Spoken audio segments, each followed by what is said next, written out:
Hi, my name is Philippe and I'm a holistic health practitioner.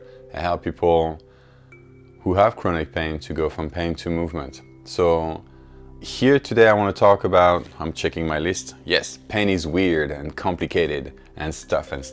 So I want to spend a little bit of time to update a little bit your common knowledge about pain. Some people who never heard another definition of pain before, and some of you might have heard some other definition. There's actually several definitions floating, but the one I'm gonna give you is a little bit my special sauce, let's say.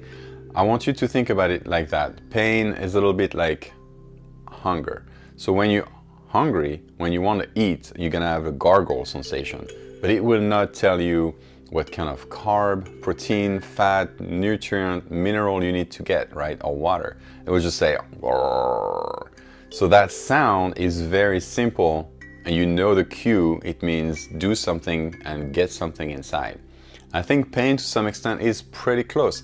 That definition could be like when you feel pain, something is needed. You need to protect something, but it doesn't tell you what you need to protect and how you need to protect it, how long it will take. It's not as detailed. It's more like, ow, right? We all know that sensation. Sometimes we've experienced that when we get hurt, when we get sprained an ankle or some worse like a break. Some people had accidents and they know exactly something went wrong and they need to protect their body.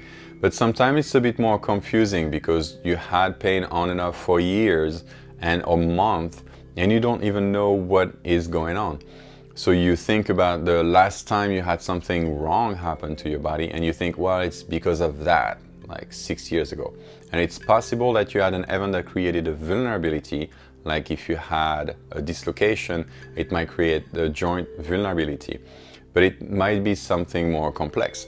And that's the point of the definition today, is to have you understand that pain is complicated.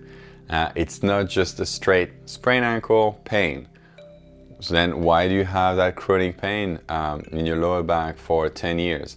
Do you think 10 years your body doesn't heal? All those questions should start getting you a little curious and think like, well, yeah, but maybe it's because I have like a bulging disc. And yes, it's a possibility. But I've seen a lot of clients where even the doctor said there's no significant evidence that can justify that amount of pain. Now, they're not saying that in a dismissive way, as in like, you're faking it. It's not the point. The point is like, yes, that could show us a problem, but really with the medical information we have and the data we have, we know that some people have the same visible damage and no pain. So what's the difference between you and them? So it's not a shaming, it's not a dismissive, it's just what's going on. And like I said, pain is weird and it's complicated. Another way to look at it is if you keep the information of, it's kind of like hunger, it's a primal response to a need for protection in the case of pain, and in the case of hunger, maybe you're thirsty or maybe you're hungry, you need some food. Another way to kind of look at it is it could be more than one thing. And it's not oftentimes wrong. It could be 2, 3, 4, 5 things going on all at once in your life that are making it very difficult for your nervous system to feel good. It could be anything like, yes, you had an injury, or it could be like, yes, you're fatigued, or maybe you had a really hard time. Some people had financial hardship, emotional hardship, problem with work. If all of that hit you at once, your body's gonna tap out. Some of us have enough resilience to kind of go through that or have strategy and mechanism that help them, but some of us are just overwhelmed. Like, I want you to not feel left out and alone, so that's why I'm sharing this information with you, so that you can think, maybe I can look at it in a different way. It's not just like I'm hurt. It's not just like something is damaged. Maybe it's something else. I can look at my life.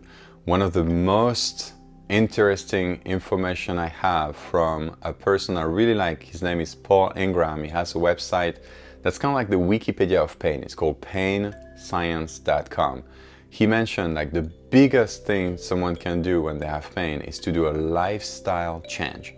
And what it means, it's a fancy way to say just like change a few things in your way of living. I'll give you an example of lifestyle change. Brushing your teeth. It is a lifestyle change. I'm not talking about buying a yacht. That's gonna be a lifestyle change. But I'm talking about little things that you can do in your life that can make your health more supported. Brushing your teeth is something that can help your mouth health feel more supported. There are other things that you can do. Obviously, sleeping is a big one. Sometimes having some deep breathing is a really good one as well. And eating, at least eating enough when you can, when it's possible. Some people are struggling with this, but some people are just eating because there's a lot of emotional component to it, or there's something else, it's hiding another problem. So all of those can be changed as part of a lifestyle. But that is a sense of direction that I want to share with you, especially if you're struggling with chronic pain. Remember, pain is weird and it's complex. So sometimes all you need is a little push in the right direction, acknowledging that you're having a hard time and maybe giving you a few pointers to look at. Hope this video helps. I hope to look at you. Well, I hope you're gonna have some benefit from that, and I'm looking forward to sending more suggestions and video your way so that you can feel better and better. Have a good day.